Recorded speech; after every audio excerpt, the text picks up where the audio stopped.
Hello, hello, hello. Happy Easter Monday, everybody. Welcome back to my page. My name is Tumeka Hankerman, and this is my page and YouTube channel, The Anxiety Princess, where we're talking about everything that has to do with mental illness. We're basically tapping into our emotions in order to determine what is causing our mental illness. I almost forgot how that intro goes because I haven't shot a video in 3 weeks. It is 3 weeks. In 3 weeks. And obviously, I did put my apologies up front and I did explain to you guys the dilemma that is happening in my life with regards to work and the requirements, the working hours that are required out of me, basically. So I haven't had time. And yesterday I was supposed to shoot a video, but I woke up, I went to do my hair, and as I was like, before I left the house, actually I said to my husband, my throat is very sore, and then it's like, okay, cool, but I felt really run down when I came back and I was cold.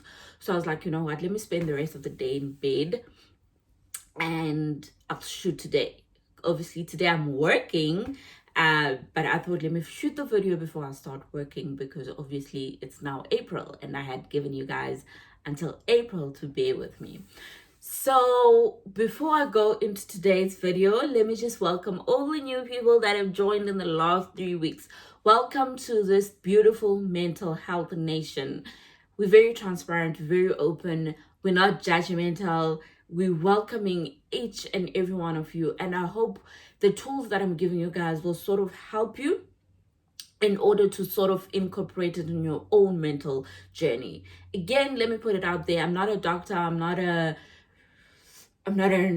psychologist, psychiatrist, or anybody who has been trained to deal with mental illness. I'm basically someone who was diagnosed with anxiety 2 years ago. It was 2 years in March.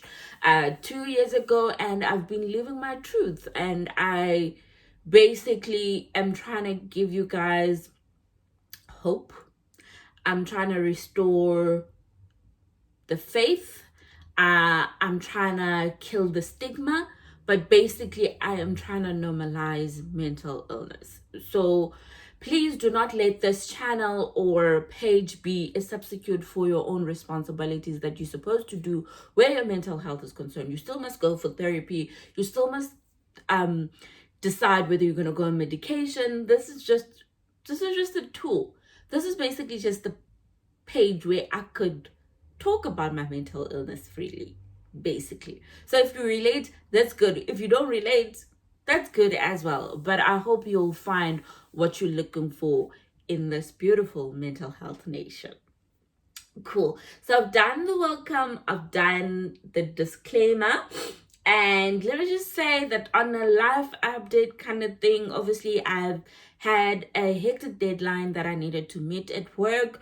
I've sort of met it, but obviously there's still a couple of things that needed to be done. So last week was very brutal for me. It was like I didn't go to bed before 2 a.m. last week.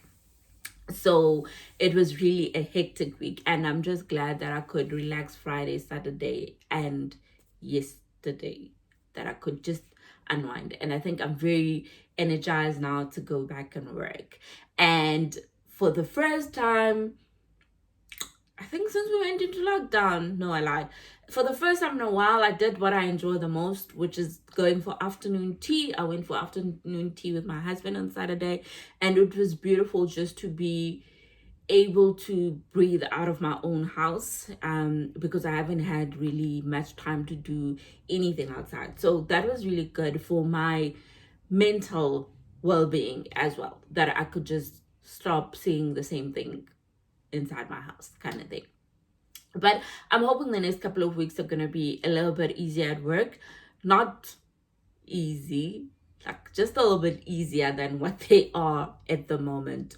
So yeah, I'll be back every Sunday from now on, and shooting a video. But obviously, if something does come up, I'll let you guys know and give you guys an apology that I can't shoot a video this week. Cool. So with 3 weeks back's video, the restoring my faith video, that video had such a positive response. to such an extent that people want me to start incorporating some of the things I spoke about in this channel. I don't know. I don't see myself as someone who's really experienced, but I do consider myself as someone who's really wise. And obviously this page was meant to be just about mental illness, guys. So I'm a bit reluctant to tap into space that I didn't sign up for. And one of the things that actually became a highlight in comments, in messages that I got, especially where people wanted me to bring my husband back to the page to talk about the decision we made not to be physically intimate. I know my husband, I don't think he's gonna be comfortable doing that. And like, I think one thing that let me just address now is the question that popped up a lot was, how did we do it? And what I can say is we found intimacy in other ways.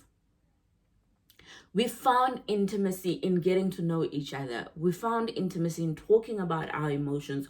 We found intimacy with enjoying ourselves without being physically intimate. I got to know my husband, he got to know me. And one thing I can tell you, don't base your decision on our own decision. We watch something, and out of that, it's almost like we were one person that we came to the same conclusion that we're not going to be intimate until we're married. So I think God was at play with our thing. God was at play. And in that, taking that decision, I don't think once we wanted to go back to the decision that we made. No, we didn't want to go and undo the good that God has done in our life and the decision we had made. We were content. And that's where I think God wanted us to do that, because he was at play every second of the road after that. To such an extent, we didn't go back and, go back on our word. So something came to us in that moment and it stayed with us. We made a decision and God did the rest. Let me put it that way. So I really don't know. I really don't know if I could ask him to come back for that. This is not what this channel is about, guys. It's about mental illness, but I've been getting quite a lot of requests to bring my husband back to talk about our relationship. I don't know.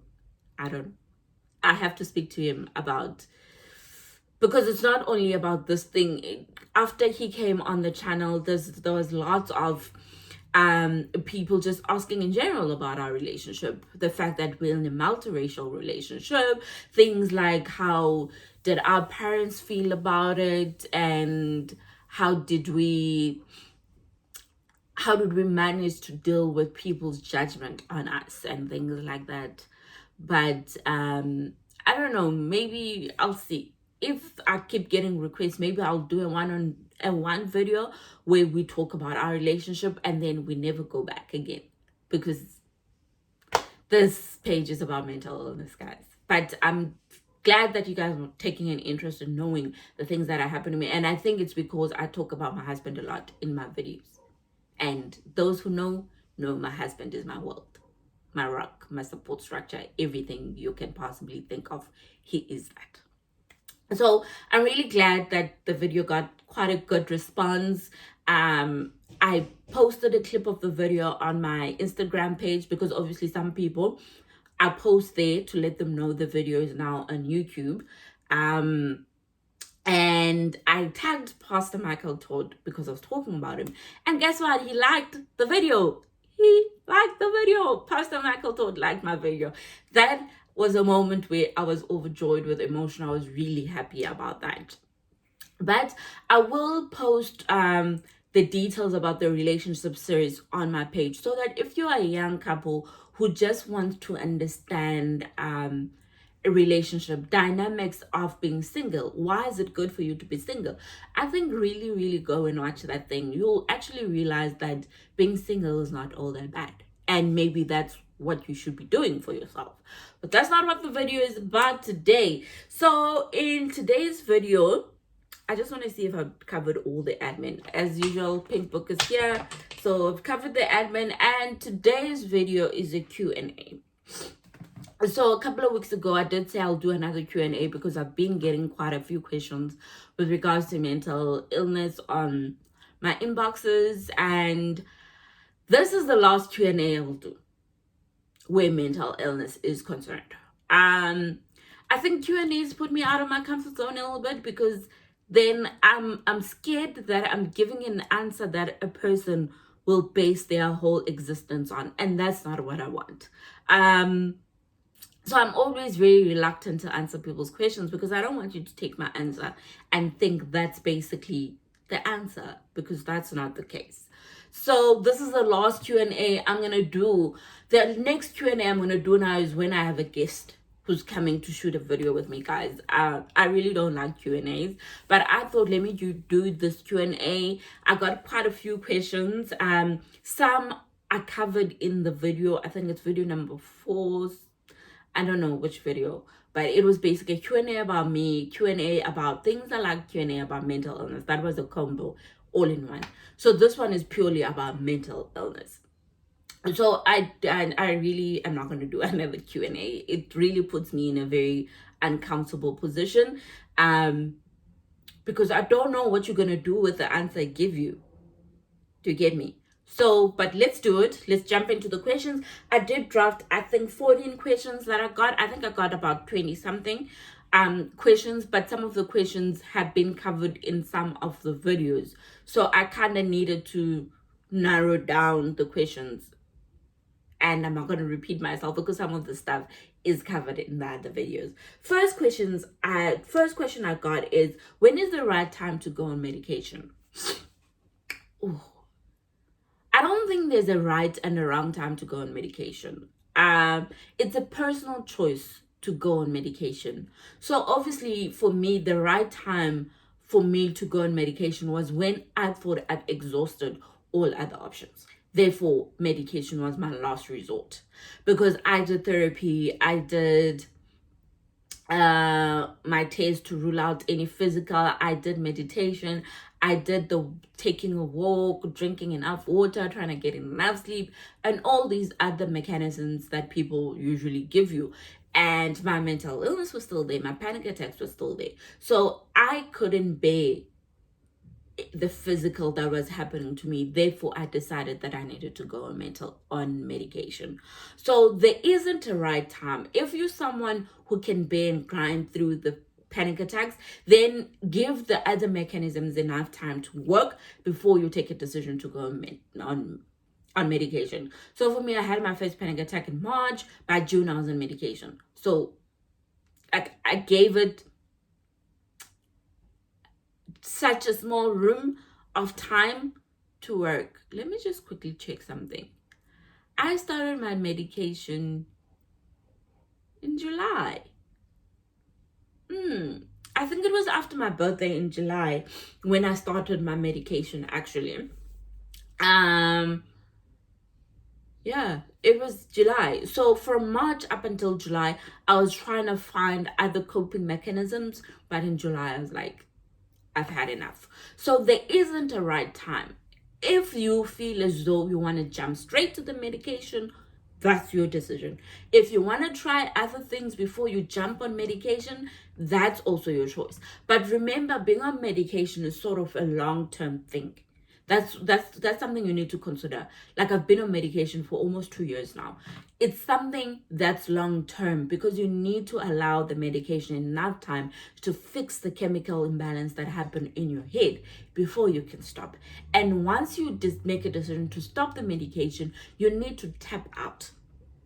And what I mean about tapping out is you can't stop medication cold turkey. You can't say, today I'm not taking my medication, I've stopped. Because then the side effects, they come back. Your panic attacks, they come back. You need to gradually decrease your portions. So let's say you were given 100 milligram of sertraline, which is basically the kind of medication I'm on, but I'm on 50. Then you need to go down to 75, go down to 50, go down to 25 until your body wears off it. You can't just stop.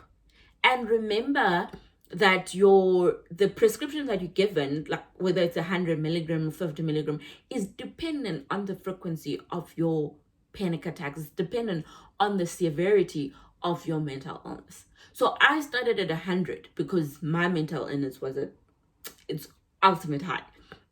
And then I was on 100 for 2 weeks, I think. And then after the 2 weeks, I dropped to the 50, and I've been on the 50. So your doctor will give you that, and then they'll drop you, and then they monitor you on that one. And if maybe you're still experiencing quite a few panic attacks or mental illness related symptoms, then they'll jump you up again until they find the right dosage for you. So there's not a right time or wrong time to start medication. It's a personal decision, but you need to be very well equipped to understand what does it mean when you take the decision to go on medication, and you understand that it's almost a bigger commitment than the other things you could have done, because you need to take it daily. You need to take your medication every day. You need to try and be consistent in terms of what time you take it. You can't quit as and when you want. You can't mix your medication with things like alcohol. So you know, and you need to understand that it's not a permanent solution. Like, medication is not a permanent solution. It's like you have a chronic disease, and it's just basically trying to decrease or trying to manage your symptoms. That's basically what it is. It's managing your symptoms. It doesn't mean that you're going to heal. That's basically what I'm saying. What my personal advice would be, try other avenues before you jump on the decision for medication. I personally was fed up. I was fed up with how I was feeling. I was fed up with how much anxiety was taking away from my life, that I was like, let's give medication a choice. I was against medication for the 3 months. I used to tell my psychologist that I don't want to take medication. And eventually I took it, and I'm okay. Like, the commitment that I made that day that I'm going to be on medication, I've stuck with it, and it's working for me. I have a better balance of my life, even though I still have panic attacks, but they well managed. They less than what they used to be. So you need to decide based on the information that you have whether medication is the route you want to take. It could be your first option, which is fine, but I do suggest that when you experience that first panic attack and your doctor recommends that you need to go on medication, I do want you, if you're not ready to do it, don't feel compelled to do it. Just ask them about other avenues you could potentially tap into before you decide to take medication. So there isn't a right or wrong time. I feel like I was very diplomatic about that answer, but yeah. Second question, do you consider mental illness a disability or a limitation? This is a yes and a no answer.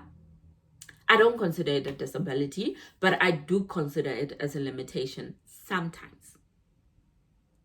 And what I mean by sometimes is, I've never been an adventurous person. Like, I'm not someone who'll go hiking. I'm not someone who'll go bungee jumping. I'm not someone who's going to go skydiving, things like that.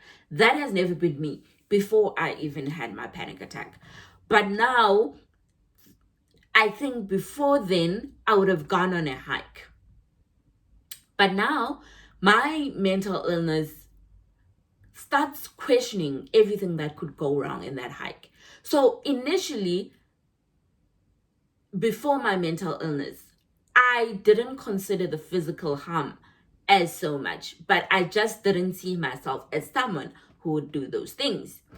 But now that I have my mental illness, even if at that time, before my mental illness, I would have been convinced to do it, probably I would have done it, but now I wouldn't be convinced. Do you get it? So now it's no longer about the fact that I didn't associate those things with my personality because it's just not me. But now I'm seeing all the dangers in that thing. So now, if I would have done those things before my mental illness, just maybe as an activity. Let's say I know my husband likes those things, as doing it with my husband for the experience, like tapping outside my own personality to do it. But now I wouldn't do it even for him, because it poses danger. So in that sense, it's a limitation. And now I know I just spoken about the most extreme stuff. It's not even just the extreme stuff, it's the small things. When I'm feeling very anxious, guys, sometimes going outside is out of the question. Those days, going just outside, stepping outside is out of the question, because I have drawn a conclusion that something is horribly going to happen to me outside. So that's basically where I'm at, where I could easily be going for a drive on a Saturday afternoon, but on those certain days when my mental illness is at play, I can't do that, because my mental illness immediately tells me something is going to go wrong outside. So yes, it is a limitation in that aspect. Where I don't allow my mental illness to be a limitation is at work. I don't. I fight it. I don't want to be pitied at work. I don't want people to pity me and be like, let's not give her work. I wanna be at par with my peers at work, basically. So work is the one place where I don't compromise when my mental illness is concerned. I fight it to the point that I'm like, I'm not going to let this thing stand in the way of what I know I'm capable of.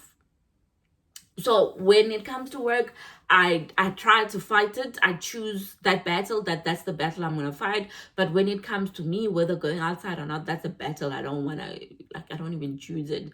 I'm like, if my mental illness wants me to stay at home today, I'm going to stay at home. And yeah.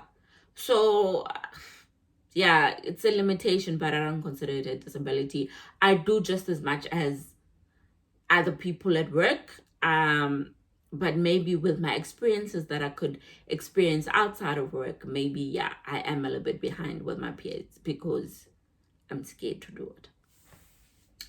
Cool. The third question, I did include this question, but I've addressed this question in a video. How is anxiety diagnosed?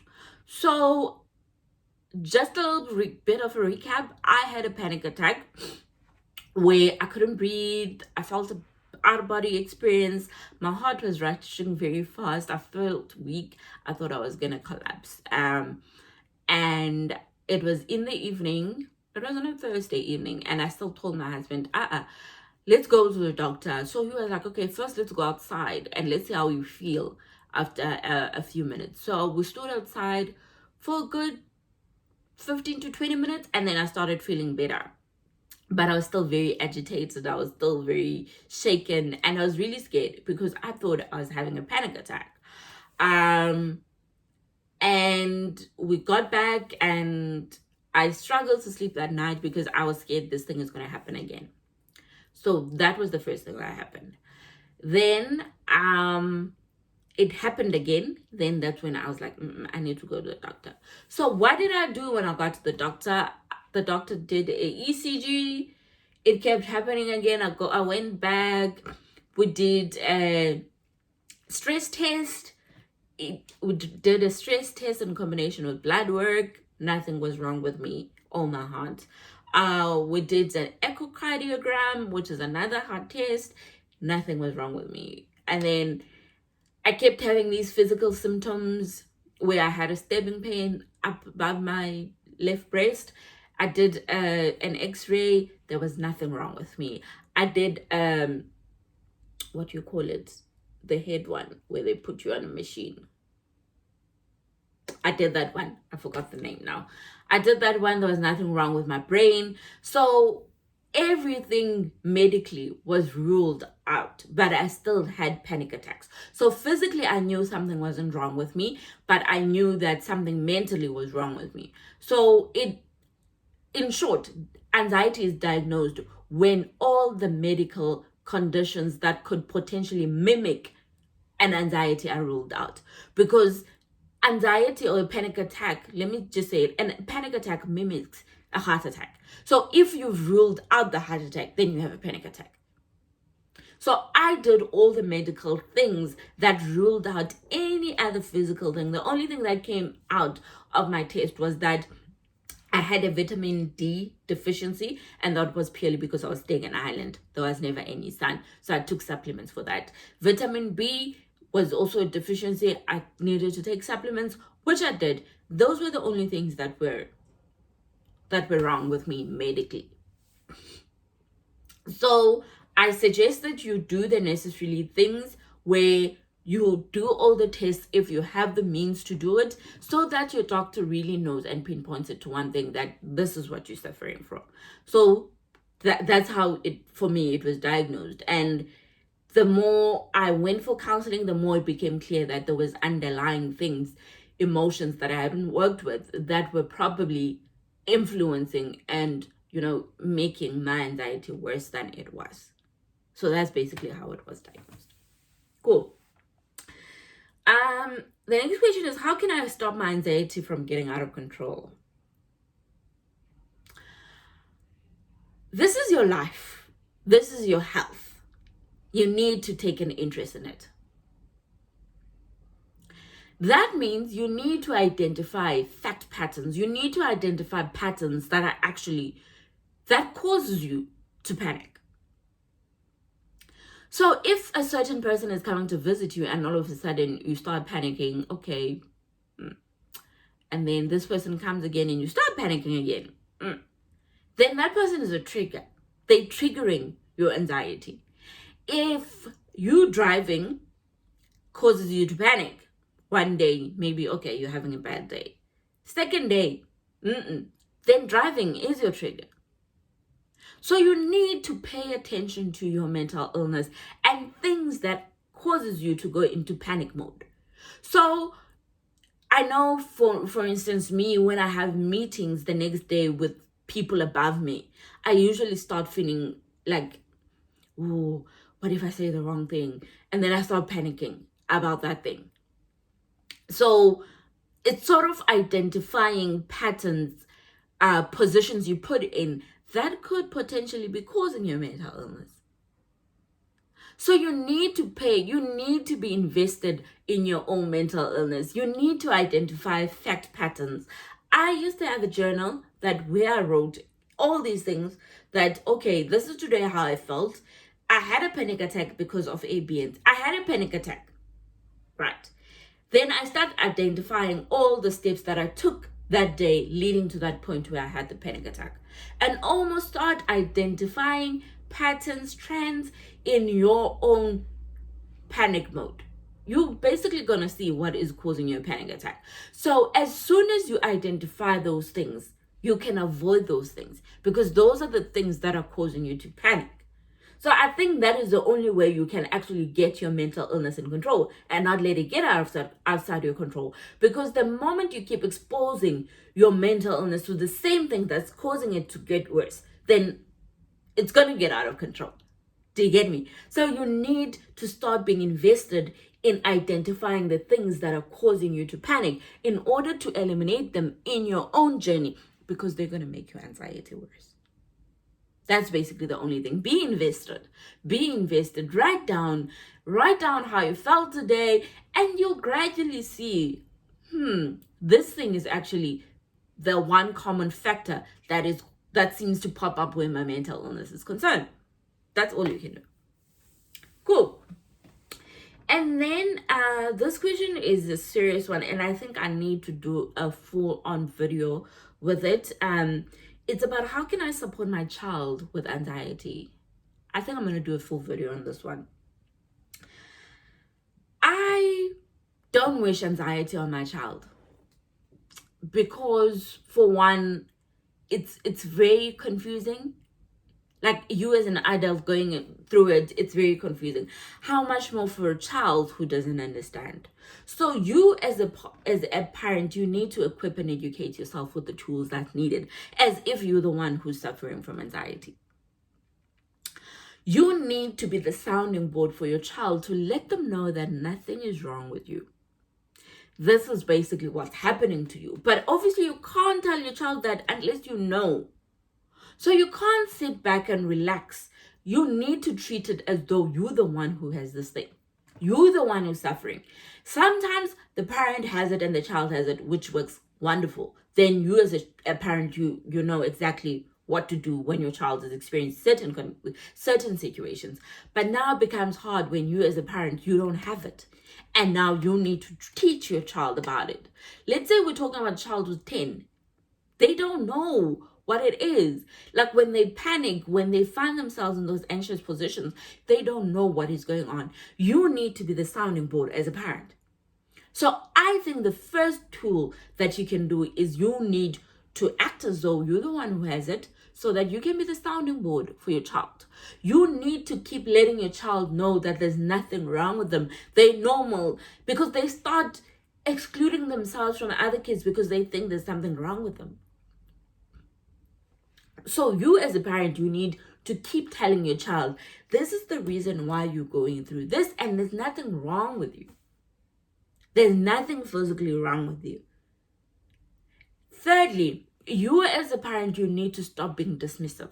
Stop dismissing when the child tells you this. Now, this doesn't matter if the child is 10, is 18, 21, or even me. When I told my mother, I didn't want her to be dismissive of what I was going through, because I needed her to have a full alert of what's happening in my life, of what's happening to me now. Why every morning do I need to take a pill?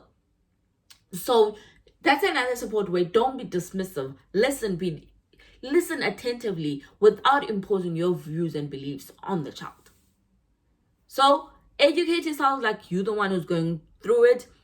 Normalize telling your child that they're okay. Give them that sounding board. Give them that confidence to know that they're okay. And thirdly, don't be dismissive. Don't be dismissive when your child tells you, Mom, this is how I'm feeling. And tell them, oh, you're just looking for attention. I think that's the most common one, where parents are like, you're looking for attention. So you kind of need to change your ways. Cool. Next question. If you were single when you had your first panic attack, would you have dated after? Initially, a year ago, I would have said no. I would have said no, because I could see how much of a burden, not a burden, because in my husband's eyes, I wasn't a burden, but in my eyes, I was a burden unto him. A year ago, I would have said no, I wouldn't have dated, because of the demand and the pressure it puts on the other person. But now, looking at it, I'm like, yeah, I would have dated. I would have dated, because my belief is that a person loves you for who you are, with everything that you come with your whole mental illness. They will love you with it. You're lovable. You're lovable. Don't think that because you're suffering from mental illness, you're not lovable. You're very much lovable. So I had a good support structure. Guys, I keep praising my husband, but he was my sounding board. He was the person who took care of me when I couldn't take care of myself, because there were days when I couldn't physically take care of myself, and he'd take care of myself by making sure I had everything I needed to just ease my day, basically. So yes, I would have dated, provided that I had all this knowledge. So if you're someone who just had your first panic attack and now you're scared to date because this guy who likes you and things like that, you need to be comfortable with your mental illness before you can actually go to someone and say, hey, I suffer from mental illness. You need to understand what works for you and your mental illness in order to tell the other person as well. So you need to be the educator of the people, so that the people can accept you. So that the people can know that you've accepted your condition and this is how you've come about to accepting it, so that they also have the knowledge to sort of accept a relationship that comes with mental illness. If you're oblivious and you're clueless when it comes to your mental illness, please Don't go and be a burden on someone else and say, oh, I'm having a panic attack. Now I don't know what to do. Now I'm like, but I'm having a panic attack. I need to breathe. Open the window. Can you see? I've provided myself with a coping mechanism. He just holds my hand. I go through it. I'm done. But now if you're like, oh, I don't know what to do. The person also doesn't know what to do. The person also doesn't know what to do. So I think you need to equip yourself enough to educate your partner about mental illness so that they also know and can accept you with your mental illness. I think this one requires a full video as well. I keep getting ideas for more. The more I'm like, I'm going to stop this page, the more ideas come. I don't know. Cool. How long do panic attacks last? So panic attacks generally last something to 10 to 20 minutes. But there are others that last the whole day. And those ones that last the whole day is more so a feeling of being very anxious, a feeling of being more jittery, a feeling of being more unease. And then you get your panic attack, which heart beating fast, out of body experience. Those generally last 10 to 20 minutes. I think mine used to last for about 15 minutes, and now they've gone up a little bit. I think I could feel quite panic attackish for a good 30 minutes. And then I'd feel fine afterwards. So it really varies. And as soon as you know what coping mechanisms you need to do when you're feeling a panic attack, it usually lasts less. So when you start feeling like, oh, you're getting a panic attack, just remember to breathe. The more you breathe, the less time it will take, I think. So I generally enjoy the it's such a bad word. Oh God. I generally prefer the 10 to 20 minutes one because they happen and they leave. The whole day one, it makes me feel so uneasy the whole day. I feel very uneasy the whole day and I don't like it. I really don't like it. So 10 to 20 minutes is the preference, but sometimes I get the full day and I just know that, okay, come at me.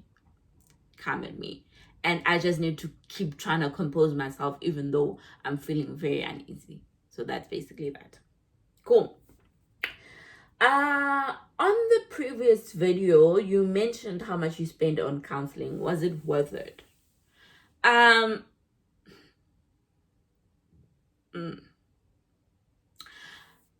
It was worth it. It was worth it. I spent a lot of money in getting my diagnosis. Like I just mentioned all the tests I did. Like for instance, a echocardiogram was about 350 euros.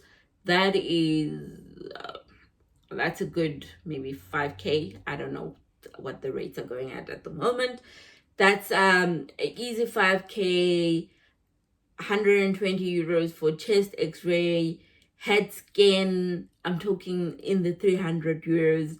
So I think I did spend a good 20 to no, I think I'd spend a good 30k on doctors.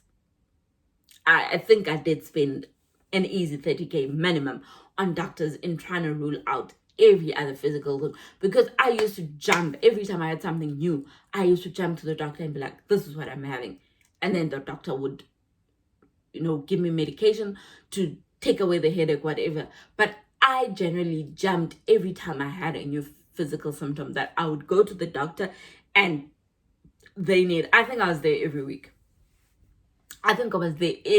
That she knew that, okay, I'm coming again. What is the problem? Kind of thing. So with that and counseling, I spent for the 2 sessions, because I had 7 in total, the 5 for free via my medical aid, and then I requested 2 additional ones. So I spent the 2 additional ones where I paid 30 euros. That's about 450. And so I spent 900 on counseling. 900 is a lot of money, but in comparison to the medical test that I did, do I regret going all that route? No, I don't. Guys, when it comes to my personal health, I don't care how much I need to spend. I will spend it. My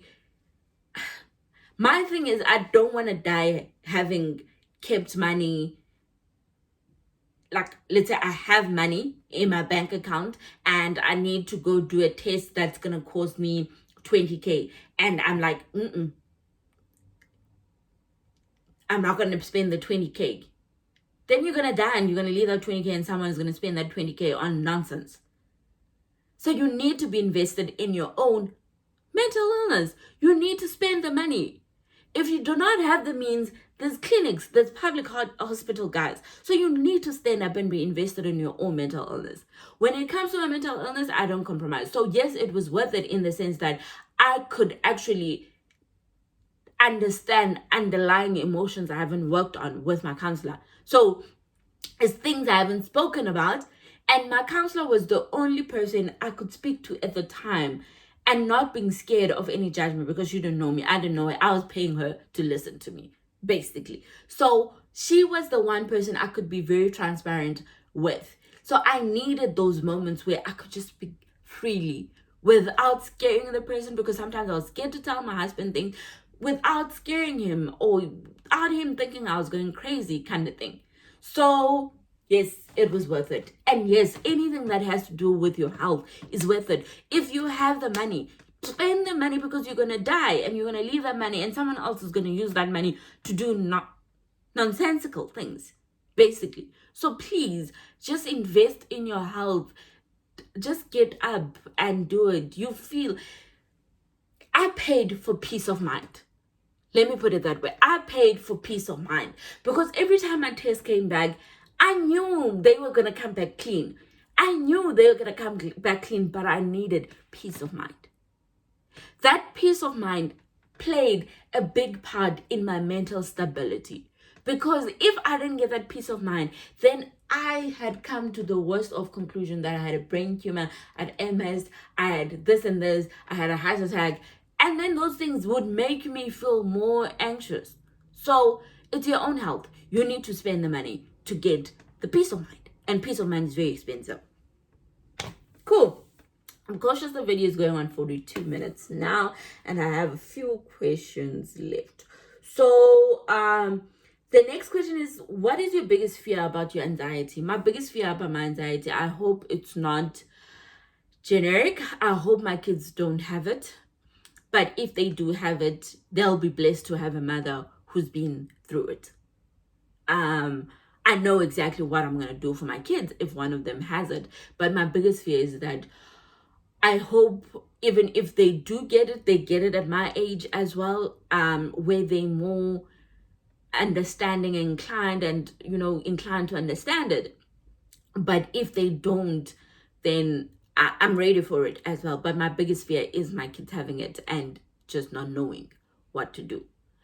And I think my second biggest fear is for me to go back in the position I was in 2019. I didn't like who I was in 2019 when I started having my mental illness. I never want to go back there again.